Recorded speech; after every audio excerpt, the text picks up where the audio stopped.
I'm extremely glad to have been invited to deliver the 6th Roshni Deshpande Memorial Lecture, and I deeply regret the fact that I am not with all of you today. As you all know, I met with a small accident and I fell on the road and I hit my head and I've had stitches and I'm still not comfortable on my feet and I haven't been able to travel to be with all of you today. Thanks very much for giving me the alternative of talking into a camera so that I can at least send my thoughts to you through a CD. And I'm also grateful to Mona Bhatti, my niece, who's recording this so that it comes to you, and the SWRC, which has given us the loan of their camera. Dr. Verghese, Mr. B.G. Verghese, whom I call George, and faculty of Lady Irwin College, and students. It gives me great pleasure to be talking to all of you on an issue that concerns me and all of you as citizens of India today. It's something we take for granted, the fact that democracy exists in India. We question it and we criticize it, but we normally don't understand how important it is for all of us to have this system alive. If you look at South Asia and the history of South Asia, if you look at Pakistan, if you look at Bangladesh, and if you look at Nepal, India is most fortunate that no matter what and how democracy is being used, we've had at least the skeleton of a democracy. We go to vote every 5 years. We change governments when we are displeased with them. And even those 2 years of emergency were changed by the people of India. So in a sense, we know how to use democracy. In a sense, we don't, because we have allowed the misuse of caste votes. We have divided ourselves into the smallest fragments of social categories, and we have failed to understand how to vote ethically. We not only do booth capturing, we are paid money to vote, we are paid liquor to vote, we're given liquor to vote, and educated people, so-called educated people, literate people, abstain from voting. They do not go to the voting booths. But nevertheless, in this country, there is a living democracy. I remember when some of us went to Pakistan in 1988, I think perhaps it was 1988, when Benazir Bhutto had just become the elected head of government of Pakistan, and there was euphoria. We went to something called the Faiz Festival in Lahore.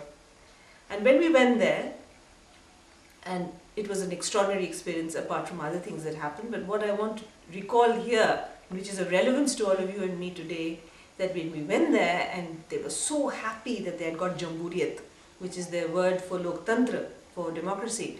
They said after so many years of martial law, they had got Jamhuriyat. When we said to them, Jamhuriyat has its own problems, they said to us, आप नहीं समझते हैं कि आपको तो martial law कभी आपके ऊपर लागू ही नहीं हुआ है, हम जानते हैं उसकी दिक्कतें। और जमहूरियत कैसे भी हो, जमहूरियत बहुत बहुत ज़रूरी है हमारे जैसे देशों के लिए। इसलिए democracy is extremely important. As you know, I am from the Mazdoor Kisan Shakti Sangathan, which is a workers and peasants organization, and we are located in 5 tehsils in central Rajasthan. We are not an ordinary NGO, we don't have project work. We are part of what is called the non-party political groupings in this country, non-party people's organizations. We believe that we are democratic and political activists, but we do not run projects, we don't take institutional funds, either foreign and Indian or Indian, and we work with people and we live more or less with them.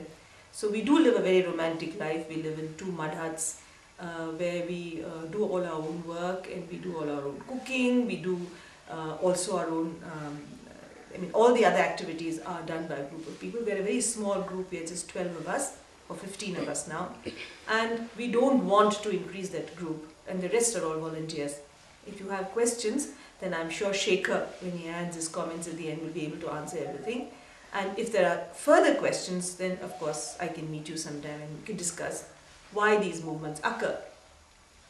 If NGOs have, the whole system of NGOs has been born to fill the development gap because governments have failed to deliver, then movements have come to be, like ours, like the Narmada Bachao Andolan, like the Fish Workers Forum, like the Construction Workers Forum, like the right to work and right to food campaigns, like the right to information campaigns, they all fill the gap of political non-performance.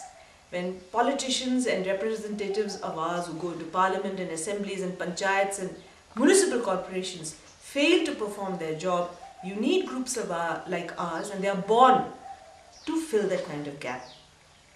When you look at any kind of growth, there are two aspects to it. One is the absolute organic growth and the other is a mechanistic growth. Now the organic growth is like the sowing of a seed. You can sow the seed, but after that you are dependent on multiple factors for its growth. Of course, even there are interventions, you can do changes, but there is a time factor. When you talk about building democracies, and this is not quite maybe my title, but anyway, evolving a democratic pattern, maybe building a democratic pattern, we really think of two different kinds of concepts. So the organic concept is the fundamental concept, where you define, including the ephemeral, the non-definable, the values, the principles in which we live and exist, in which it's much more than democracy, it's an ethics in democracy, it's ethics beyond democracy, it's the way we build our value systems. It's also democracy because it's the way you look at democracy, the way you evolve systems of participation, which is partly block building, but it's also partly value building and principle building. But there is the other side, which is so mechanistic, which are blocks and which are easily transferable, and which are issues in which you and I participate day to day, which is evolving. Perhaps as research scholars you involve research designs, you will involve questionnaires. But the filling of the questionnaire may be a mechanistic activity, but what that questionnaire gives you falls into the organic side. Mostly when it is a response to attitudinal changes, when it is a response to using development, when it's a question of gender differential, when it's a question of Dalit oppression, when it's a question of so many other things which determine to some extent even our mechanistic choices. So I really wanted to make this divide because you mustn't think, and I don't think, that you or I individually can define what any concept should be or what democracy should be, but nevertheless we also have an equal responsibility and an obligation to see how to build this democracy. And that's where I think one is caught between a very clear agenda of what you or I can do and a tentative, unclear learning process that should never stop for as long as we live, where questions will come up, they'll have to be addressed, they'll have to be readdressed, they'll have to be rethought, and new ideas and new attitudes will have to keep evolving. Having said all this, I want to talk about the Right to Information campaign and the Right to Work campaign and how they have allowed and built both the organic spaces for building fundamental, normative and absolutely seminal ideas of democratic participation, and they have also been equally aware and have contributed to the building blocks or the small matters which should be done, without which democracy really cannot work. Actually, if you see the fact that we don't control the environment, that we don't do everything, we can't determine things, that things are outside our control, gives us an excuse for inaction. And I think the middle class is most guilty of public action, of inaction in public. We don't do anything. We are past masters at discussing things, sitting in seminars, we have meetings, we have everything, we have research studies, we get PhDs, but we never go into public action. And the most important thing for change is public action. Public action has several different connotations. Public action A takes you into a real situation. It also involves you in dialogue with people. It makes you a communicator. It also makes you aware that your ideas will have to change. There's a dialogue. And ultimately, it takes things into areas in which you spread the word further and knowledge doesn't become a capital. And therefore, change becomes possible. Whether it's political knowledge, whether it's economic knowledge, whether it's development knowledge, whether it's knowledge about anything, it takes it into the public agenda. And I think it's a responsibility of all people who go through privileged education to do it.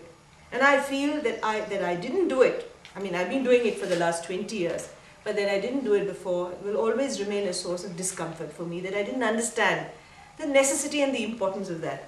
So while I take the older metaphor further, therefore, since some parts of democratic action are beyond us, many of us don't even do what we can do, and we can do plenty. Because after all, in a democracy, we are the sovereign and the people who rule us are our servants. So the constitution says. So it is. But why don't we do it? We don't do it because it's so much easier to plead cynicism and not do anything. For me, it has been impossible. For some of us, it has been impossible. So we go into direct action at many levels. We get called activists. We get a category, we get into categories, we get labels put on us. Some people like us, some people don't like us. But the simple thing is that we can't sit without action. And we feel that somewhere we don't act, we are being irresponsible. That makes us activists. And that's the thin line which pitches us from thinking the right thing into doing something about what we think is the right thing. Of course, it's quite debatable about what is right and what is wrong. It's never going to be. It's an unending debate. But there are certain principles which you and I cannot argue about. One is that poverty is a terrible thing. The second is that atrocities on Dalits or on people who belong to minority religions simply cannot be allowed just because they were born into a certain strata of society.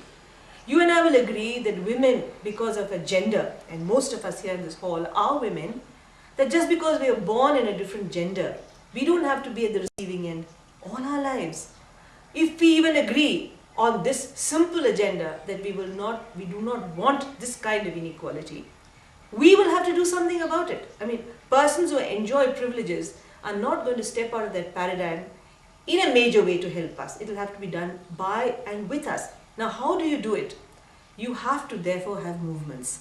And the movements are really large-scale involvement with specific issues, working for change in a democracy. See, barring people who use violence for change, and that's a very small group, in this country we have all inherited the extraordinary and beautiful concept of civil disobedience which Gandhiji left us. We have lots of quarrels with Gandhi. I may quarrel with Gandhi on a number of issues. But the fact that he left us a fantastic political mode of protest and a mode that takes us into the more compassionate areas of confrontation cannot be denied.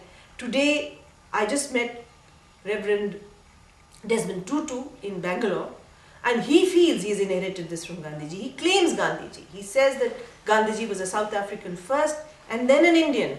Nelson Mandela claims him. Why have we Indians forgotten the potential strength of both protest and the moral position you occupy because of taking the right cause into the public arena, into the public agenda, into the public domain? It's an extremely strong thing, and it is not only is it something which gives you moral happiness, but it's something which makes you terribly good.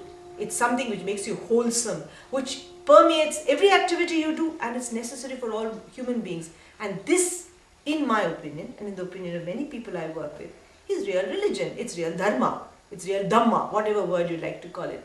Not going into temples and mosques and dargahs or whatever or anything and offering money for cleansing your sins. The only way we can cleanse the sins of having had too much is to share it. And the sharing is only possible if you go into the public domain. And Right to Information campaign and the Right to Work campaign, both of which I'm a part, have been extraordinary experiences for me, both in the teaching and learning of how to deal with an agenda where you use building blocks, but also having the tremendous exhilaration of knowing that through a participation with people and amongst them of doing various things, somehow the paradigm shift has also occurred. And this, of course, for me is really very exhilarating. Of course, nothing is the end of everything, and it's only the beginning of a new set of problems. That also we accept. But somewhere there has been a paradigm shift. How did Right to Information, how was it? How did it emerge? How did it was an organic thing. How did it come to be? It's something which is beyond building blocks. A lot of things were done, and therefore Right to Information became an issue. MKSS has been working for a number of years on minimum wages. Every time we went and asked for minimum wages, the government told us we were liars, and we were faced with an impasse.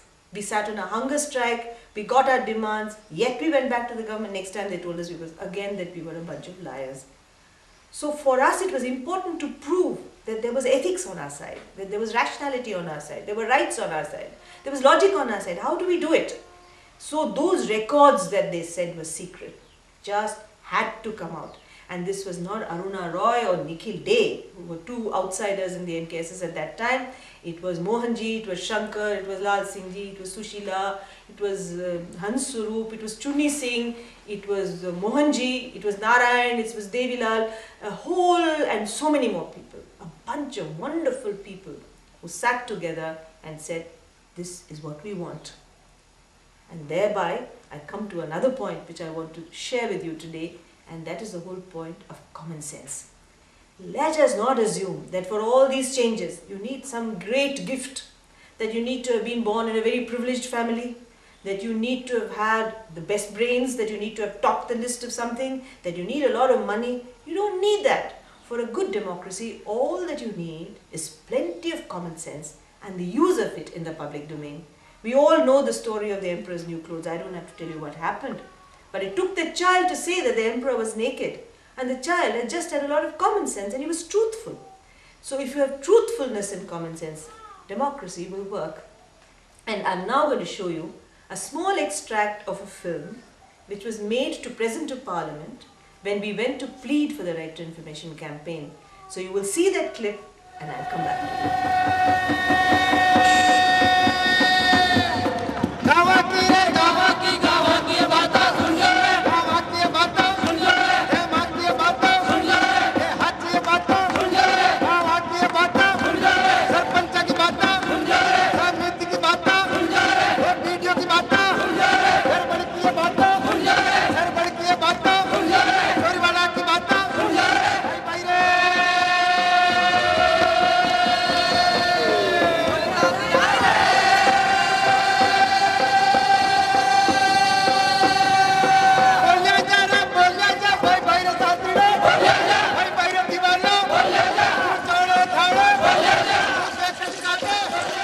Vimla पूरी बात बता मुझे। हाँ। मैं 1 महीना और 8 दिन काम किया। और पूरा कितने पैसे मिले, क्या नहीं मिले, एक भी पैसे नहीं मिले। क्या? हाँ, 1 महीना का और 8 दिन का एक भी पैसे नहीं मिला।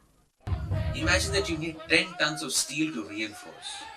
One scenario of corruption is that instead of 10 tons, you specify that you need 20 tons. And then you put in 10 tons and you then book the cost of 20 tons. It's a 10-ton corruption which everybody is happy about because you have a fantastic building. 20 tons have been spent, equal money, and they are all, there's much happiness and you live happily ever after. Scenario number 2 is when you need 10 tons, you specify 10 tons, but you put in only 8 tons. This is again another large body of corrupt practices that exist. There what happens is that eyebrows are raised, people wonder, but it's difficult to expose because you're not going to break down buildings to be able to check how much steel has gone into. So that also gets chalta hai. But there's a third scenario of corruption which hits you and me as scams, and which is what the system responds to, is when you need 10 tons of steel, you put in only 3 and then you book 10. What happens? The building collapses. Scams. That is scam. That's what scams. So what you're really seeing today in the form of these big explosions are only that very small, narrow, foolish spectrum of corrupt practices. Foolish from the point of view of the person indulging in those corrupt practices, where you say 10, you put in 3 and you book 10 and the building collapses. But there are many buildings that don't collapse. Now what does right to information, what does the Jensen White technology as I see do? नाली का काम चल रहा हो, B time में मैं काठियावाड़ कूड़े में काम करे हो और 16 साल हूँ, हमारे बैलगाड़ी नहीं है, बिल्कुल फर्जीवाड़ा है। बाकी इंस्पेक्शन से भाई साहब आए हमारे पास, जब पता चला हमारे को कि भाई तुमने क्या नाली पर काम किया, मैंने कहा भाई पता नहीं, मैं नाली पर काम चल रहा था, मैं सही में काठियावाड़ में था। कि बल्कि आप नहीं कि आपकी गाली भी और बैल भी है सर। मैं कि नहीं, मैं नहीं जानता। बिल्कुल फर्जीवाड़ा है। उमरवास पंचायत में कितना पैसा आयो जी और कितना खर्च हुयो, सही हुयो नहीं हुयो, वास्तव में सही लोगों ने पैसा मिलियो कि नहीं मिलियो, ठीक। इका ऊपर एक जन सुनवाई अच्छा सरकार का अधिकारी भाई, कलेक्टर भी आई, सब आए। जी मैं यहाँ चाहूँगा कि भाई जो गरीबा के नाम, जो मजदूरों के नाम जो पैसा आ रही है वो पूरा वहाँ तक पहुँचना चाहिए। अच्छा वहाँ तक मिलना चाहिए, बीच में कोई बिचौलिया या बीच में पैसों को नहीं खाना चाहिए। अच्छा सुन के सरपंच वारपंच बनाते हैं और दस्खत करके आगे जाता जब कहते हैं कि वीडियो साहब खाते हैं, यार वीडियो साहब नहीं मानते, कल आना पक जाओ, आज नहीं मिलेगा। अब वीडियो साहब को क्या बोले, एक अर्ज करने का मतलब अब उस सरपंच को क्या बोले, उनसे ज़्यादा विरोध करोगा तो दो गुंडे मिलेंगे रोड पे जूता रख के चले जाएंगे, चक्कू मार के, खून है क्या कोई होगा गुंडा, हमने क्या, हम क्या करें, ये बात है साहब। थाना को रखते हैं तो मानो केस भी हो तो कहेगा 1000 रुपये लाओ केस दर्ज करता हूँ, बाकी 100 का केस दर्ज करेगा, साहूकार के जूता रखेंगे। बोलो आप, तो इसका क्या इलाज क्या है? इसका इलाज यही कि भ्रष्टाचार मिटना चाहिए। कैसे मिटेगा? अब हम आपको खोल खोल के बताएं तो ऐसे भ्रष्ट अफसरों को डिसमिस किया जाए, बिना पेंशन घर भेजे जाएं और उनका जो लोभ लालच है वो सारा नष्ट कर दिया जाए तो भ्रष्ट आप मिट जाएंगे। हाँ तो वो कैसे करें आप? वो खुद नहीं करेगा, वो तो उसमें उनकी शिकायत करेंगे, तभी शिकायत करेंगे, लेकिन अब शिकायत का मतलब ये है कि सरकार का बंदोबस्त उस शिकायत वाले के पे है नहीं। उसके मजदूर और किसान एक कहीं चीज मांगो छावर कहीं नहीं मांगे, माँ की कहीं मनसा है जो ये गीत हूँ आपने पता लागी तो वो मैं आपने सुना रही हूँ। अरे सोना चांदी मैं नहीं मांगा, मैं लमाड़िया मैं नहीं मांगा, मोटा बंगला मैं नहीं मांगा, बंगला में गाड़ी मैं नहीं मांगा, गाड़ी में कुत्तो मैं नहीं मांगा, कुत्ता के पट्टो मैं नहीं मांगा, पट्टा के साकड़ मैं नहीं मांगा, मोटो बंगलो मैं नहीं मांगा, बंगला में बरामदो मैं नहीं मांगा, रामदम गमलो मैं नहीं मांगा, गमला में मेलड़ी मैं नहीं मांगा, मारुति गाड़ी मैं नहीं मांगा, मोटे साकार मैं नहीं मांगा, हीरो होंडा मैं नहीं मांगा। तुम्हारा सबका दिमाग खराब हो गया। अरे भाया लोग दुनिया के लिए मरे थे कि वो मैं नहीं मांगा, काम की बता, काम कहीं करो, मजदूरी करो। अच्छा मजदूर हो की? अरे मैं समझ गया मजदूरों की आदत खराब हो यार। थाने कहीं जाओ बताऊं? थाने जाओ पेप्सी कोला मैं नहीं मांगा, कैंपा कोला मैं नहीं मांगा, लिम्का सिमका मैं नहीं मांगा, मैंगो फ्रूटी मैं नहीं मांगा, बिस्लरी मैं नहीं मांगा, बियर की बोतल मैं नहीं मांगा, दारू की बोतल मैं नहीं मांगा, दारू की थैली मैं नहीं मांगा। अब थाने को दिमाग खराब हो गया। धरती पे चीज है सगली बता दी थे कि मैं नहीं मांगा, सब चोरा के रेशम की चीजें बताई। मजदूर हो आज चीजें वो खाई नहीं चाहे, एक काम कर सको, एक कोई बेरो देखो जी में पानी नहीं होवे और बी में जार धमाधम। भाई साहब इसके अलावा कोई चीज नहीं है यार। अच्छा काम कहीं करो, फेमिन में और मास्टर में नाम लिखे और पूरी मजदूरी देवे नहीं देवे। अरे मैं समझ गया थाने कहीं चाहे बताऊं? थाने चाहे मस्टोड़ा की नकला मैं मांगा, मस्टोड़ा की नकला मैं मांगा, की फोटो कॉपी मैं मांगा, एक बिल बाउचर मैं मांगा, की फोटो कॉपी मैं मांगा, पंचायत को खर्चो मैं मांगा और लेखो जोखो मैं मांगा, अरे माँ का रुपया मैं मांगा, पंचायत का रुपया मैं मांगा, विकास का रुपया मैं मांगा, देश का रुपया मैं मांगा, खर्चा को हिसाब मैं मांगा, सूचना को अधिकार मैं मांगा। आपने जो अभी देखा उस पे वो था एक गांव का पूरा किस्सा, कई गांव के किस्से, पंचायतों का मामला। But it's not only the पंचायतों का मामला। आप ये मत सोचिएगा कि this is just somewhere else and nothing happens around us. We are riddled with lots of problems. One is corruption. Corruption surfaces everywhere. For you, for the villager, for me, for everybody else. So this is the citizen of this country, and its impact is on several things. It's just not the daily nagging. It's on the wealth of the nation. It's on the amount of money you can spend on infrastructure, on various things. How you can become indebted to foreign countries and foreign banks and then enslave yourself economically. There are multiple questions. So corruption is just the tip of the iceberg.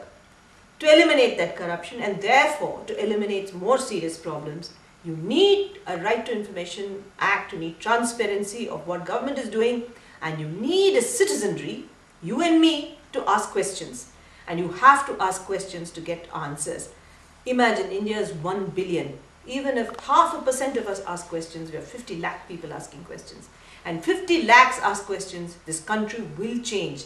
Because democracy gives us the space to ask questions, to dissent, to place the dissent in the middle of the public domain. It gives us the right to talk, to protest, to express ourselves through songs, through theatre. As you saw Shankar in the film, singing. You can sing your way through and establish a point. You can act your way through and establish a point. It gives us enormous freedom.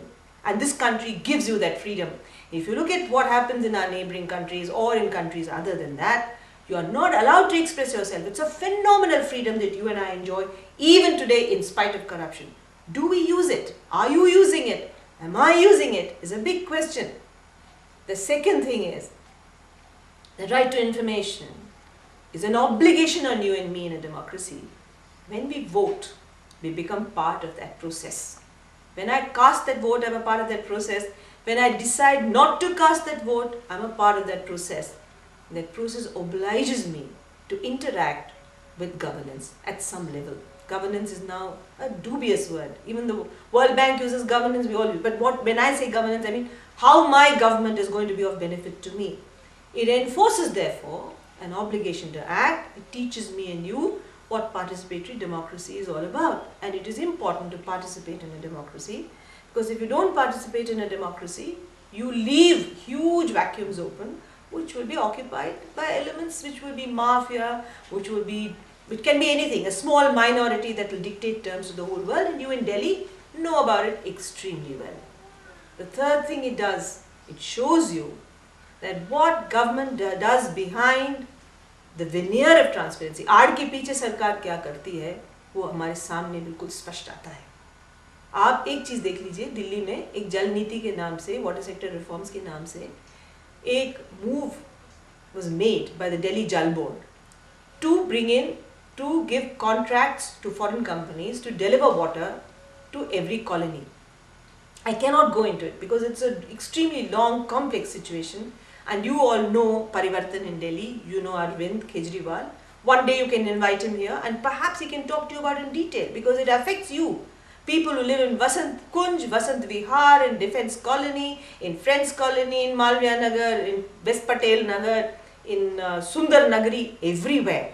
The fact that these documents were brought out established not only that there was something not correct in the way that these decisions were being made, but also in the technical and management competence of these issues, and that India, which is exporting its brain, all the IITs and all the IIMs going abroad, cannot say that it doesn't have the competence to run a water department, that you need foreign expertise to do it.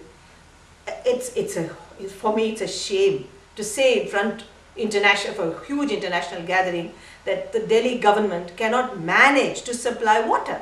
Then what is the IAS doing? Why do we have services like this? We should then, if a collector fails, give out the collectorate on contract. We can give the chief secretary's job on contract. We can give everything on contract. Why not? So it raises all sorts of issues. So therefore, for your immediate well-being, for you to even get water, it's extremely important for you to access information, to move information, and you can affect policy, which also gets reflected in the Right to Work campaign, about which I'll speak briefly at the end. The third thing is that it determines the services you will get in terms of your daily living, the day-to-day living, whether you have a pothole in the road, whether your gas connections come, whether your electricity works, whether you get admission in colleges, why colleges are run the way they are, why doesn't the government of India have a different educational policy. You can impact everything. You have the right to do it. But we don't do it, so we can impact policy. It shows that. It also puts a rein on the arbitrary use of power by government. I mean, for me, the most glaring examples are when a government takes over and imposes and gives credibility to unethical acts, and it also violates the rule of law, it violates the constitution, and we still are unable to impact anything. And of course, the most glaring example was Gujarat, but it could happen anywhere. It could happen anywhere in this country. It could be Tamil Nadu, it could be Manipur, it could be Jammu and Kashmir. It could be anywhere. How do you stop the arbitrary use of power by the state? And for that, without information, you have nothing. Actually, I'm not going to go into this whole law because Shekhar is with you and he is my guru where the Right to Information Act, formulation and everything else is concerned, and he's much more competent and he's going to talk to you about it. But what has this done, this whole Right to Information movement? It has made people understand that you can, in fact, sitting in a village, affect what happens in the Lok Sabha. When we wanted work in the village, when we went to the Rajasthan government and said we want work, they said हमारे यहाँ पैसा नहीं है, हमारे पास कुछ भी budget नहीं. तो we said budget क्यों नहीं है आपके पास? हमें तो अनाज दे दो. They said अनाज भी नहीं है. हमने कहा अनाज नहीं है तो अनाज कहाँ है? तो गोदामों में है. कहाँ गोदामों में है? FCI के गोदामों में है. If the FCI godowns are plentiful, they had 60 lakh tons of grain at that time. Why couldn't they distribute it to the poor in this country? Why was there policy being made to sell that grain for animal fodder abroad? Simply absurd. And then, for whom is this government? If it cannot be sensitive to the plight of its 40% or 50% of poor people who are on the edge of starvation, on whom the new economic policy has so impacted that they are out of jobs, that they have no access to education and health, they have none of the absolute necessities, what kind of a government is it and for whom is it running? Whenever we oppose them and talk to them, they say we are anti-government, we are terrorists, we are Naxalites, we can be anything. For whom is this government running? This has also enabled us to expose the contradictions within government. And that has been extremely useful. So in this process, when we were fighting for the right to information, the other extraordinarily important right of a right to an employment guarantee, which we've all known and fought for over the years, which has been in Maharashtra for many, many years, was born as a campaign. And in that campaign, much has happened. We have now got the Employment Guarantee Act, as we've got the Right to Information Act. And I will not go into the details of that either. But if you so like, you can always have another session with people who have dealt with it. But the Employment Guarantee Act has assured us something which the National Common Minimum Program promised us. I'm going to go into another area, but before I do that, I'd like you to hear this extraordinarily beautiful song composed by Vinay Mahajan, who's an IIM graduate who works in Gujarat. Composed this song when we had Khula Manch in Vittalbhai Patel House, to which we invited all the political parties to ask how committed they were to an Employment Guarantee Act. You will hear a little bit of it and I'll come back to you. इंसान जब पैरों पे खड़े हुए, दो हाथ तभी आजाद हुए। इन हाथों की मेहनत से धीरे धीरे आबाद हुए। इन हाथों से फल तोड़े थे, इनसे ही गुफा में घर बने। फिर पत्थर के औजार बने और लोहे के हथियार बने। हाथों ने फसलें बोई थी, हाथों से चूल्हे आग बने। लाखों सालों की मेहनत से कितने सुंदर ये हाथ बने। बिथोवन का संगीत बना, विंसी जैसे फनकार बने। बुल्ले शाहों की कलम चली, सूफी संतों ने दोहे लिखे। पर हाथ यहीं अब खाली हैं, क्योंकि इनको कोई काम। धागे को बनाया मैंने, मिलों को चलाया।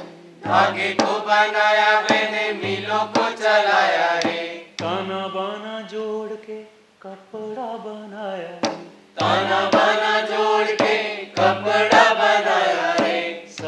सपनों के रंगों से उनको सजाया रे, सपनों के रंगों से उनको सजाया रे, मुझे कफन नहीं रे कि मेरे लिए काम नहीं, मुझे कफन नहीं रे कि मेरे लिए काम नहीं. And see now, the other aspect and the most fundamental aspect in a sense which emerges from all these campaigns is accountability. In a democracy, every elected government and every permanent government which composes the IAS, the IPS and all the various services are all accountable to us. We are the people who are the masters, they are our servants. We must get this into our heads very clearly. Not that we want to go and be disrespectful to them, but we must understand that we can get answers from them. And in this, the accountability, again we learnt this in Rajasthan when we were sitting in agitation in 1996 in Biawar, which is a small town, and we had a phenomenal thing. We had a 40-day dharna in which we collected 86,000 rupees in cash. We ate up 20 quintals of grain and we evolved songs, theatre, drama. The whole of Biawar got involved in us. They played satta on us in the end. Then Bhairav Singh Shekhawat, who was then Chief Minister, made a promise in the assembly that he would give us the right to information. We took that very seriously indeed. Despite the fact that everyone said it was only an assurance, it was only a piece of paper, we said it's a democratic promise, and in a democracy, a person who's elected to power by us and makes a promise just has to keep it. And that tag has helped us enormously in our campaign. So also, when the National Common Minimum Program made a promise to the people of this country when the UPA government came to power, that they would give us the Employment Guarantee Act and a Better Right to Information Act, it became the responsibility of all of us who represented these two campaigns to ensure that these acts were in place. And it's been a very good learning experience. It's been fraught with all kinds of jumping between the struggle mode and the advocacy mode. So one day we were on Parliament Street protesting against it. Thousands of people came from all over India with banners. The next day we were sitting in the Ministry of Rural Development and talking to the minister. We went back to struggle, we came back, we involved political parties. Political parties already committed to this, joined us. It was a huge campaign which was born for EGA. And now we have that in place. It doesn't end there, it begins. There are so many beginnings. Now much more has to be done. The right to information has to be used. In the EGA, we have to see with social audit that money does not go into corrupt practices at the village level. There's a bigger, larger agenda for work now. Nothing ever actually ends. In the conclusion and solution of the first issue always lies the beginnings and the problems of the next issue. So we don't think that everything is ended, we just think it's begun. But India is now the first country in the world to have an Employment Guarantee Act. It's a phenomenal thing if you look at it.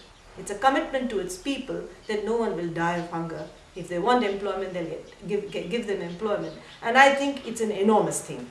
The second thing is that the Right to Information Act in this country is probably one of the best in the world. And Shekhar will talk about it. But I want to talk about two more things before I end. One is the question of leadership. Please don't see individuals as leaders. In the MKSS, we have a central committee. I'm only one of 25 members. And I abide by what they say. If I don't and I'm not accountable to them, then they'll throw me out. Very often, my ideas are vetoed out. They're thrown out. They're contradicted. I remain healthy. And here I'd like to tell you a beautiful story I heard told by Eduardo Galeano, a very, very famous Uruguayan poet whom I heard in Barcelona when I went for a big debate on democracy. They call it the Barcelona Forum, and it was alive for 40 days and they discussed various kinds of democracy. And he told us a beautiful story. So he said, have you ever looked at the sky and at the formation of birds? You will see that birds fly in flocks. There's always one bird in front, and he called it a super duck. And he said the ducks that fly at the back are subducks. But if you keep watching this formation, at some point of time, the super duck comes to the back. And one of the ducks takes its place in front and becomes the super duck. Leadership is like that. If I can speak well, then MKSS votes for me to come and speak to you. If Nikhil can draft well, he goes and drafts all the very, very important documents. If Shankar can perform, he performs. If Narayan can become a competent Sarpanch, he becomes that. Lal Singh Ji becomes the seer of the group, and so on and so forth. And Chunni Singh, with his extremely volatile nature, is absolutely invaluable at times of confrontation. So we all have our roles, and together we form a whole. We all have to learn also to be leaders, and at the same time to be very good followers. Because if you cannot follow, you simply cannot lead. And if you cannot listen, you cannot talk. So I think these are things that I've learned through my life, which I'd like to share with you. But I'll end this with a fantastic 1-minute story of what Lal Singh Ji said to IAS probationers whom we collectively addressed in Jaipur. We had gone to address the IAS probationers, and Shankar and Nikhil and I had gone, but Lal Singh Ji and Narayan had also gone. It's the Mazdoor Kisan Shakti Sangathan. As you see me, I'm neither a Mazdoor nor a Kisan. Shankar, of course, has been a Mazdoor, but Nikhil and I have neither been Mazdoors nor Kisans, and Lal Singh Ji and Narayan were thought of as replicas. So they gave us 10 minutes each. When it came to Lal Singh Ji's turn, they said, 3 minutes ही बचा है आपके लिए, हमें lunch खाना है. तो लाल सिंह जी ने जो हिंदी में कहा, मैं आपके साथ हिंदी में बोलूँगी क्योंकि अंग्रेजी में अनुवाद अच्छा नहीं होता है. तो लाल सिंह जी को जब कहा गया कि आपको 3 मिनट तक की बात रखनी होगी, उन्होंने कहा कि मुझे 1 मिनट ही बहुत है. और ऐसे लोगों को हम कहते हैं कि गंवार हैं, अनपढ़ हैं, ये क्या जानते हैं, मेरे 2 अक्षर हो गए और मैंने कहीं से PhD या MPhil या MA ले लिया तो मैं ज्ञानी हूँ. आप सुनिए उन्होंने उस 1 मिनट में क्या कहा. मैं कितनी भी किताबें पढ़ चुकी हूँ और मैं कितने भी कर चुकी हूँ, इनके जैसे सटीक मैं नहीं बोल सकती. उन्होंने क्या कहा मैं आपके सामने रखकर मैं अपनी बात समाप्त करूँगी. लाल सिंह जी ने क्या कहा? उन्होंने कहा, मैं अपने 1 मिनट में मेरी बात पूरा कर देता हूँ. उन्होंने कहा कि हम सोचते हैं, मतलब इस देश के गरीब सोचते हैं कि हमें सूचना का अधिकार नहीं मिला तो क्या हम जिएंगे या नहीं जिएंगे. उन्होंने उन अफसरों की तरफ हाथ करके कहा कि आप सोचते हैं कि सूचना का अधिकार मिल जाए तो क्या आपकी कुर्सी रहेगी या नहीं रहेगी. मगर उन्होंने कहा अंत में कि हम सबको सोचना चाहिए कि सूचना के अधिकार नहीं मिले तो क्या ये देश रहेगा या नहीं रहेगा. तो दोस्तों, हमारे तो इस देश का सवाल है और हम सब इस देश में रहना चाहते हैं, तो इस देश को भी चलना होगा. और देश को चलाने के लिए हम सब लोगों को लोकतंत्र में भाग लेना ही पड़ेगा. और उस भाग लेते समय नैतिकता और समानता और न्याय, इसको नज़र में रखते हुए लेंगे तो हमारे भविष्य में हमारे बच्चों के लिए एक बहुत सुंदर देश छोड़कर जाएंगे. शुक्रिया.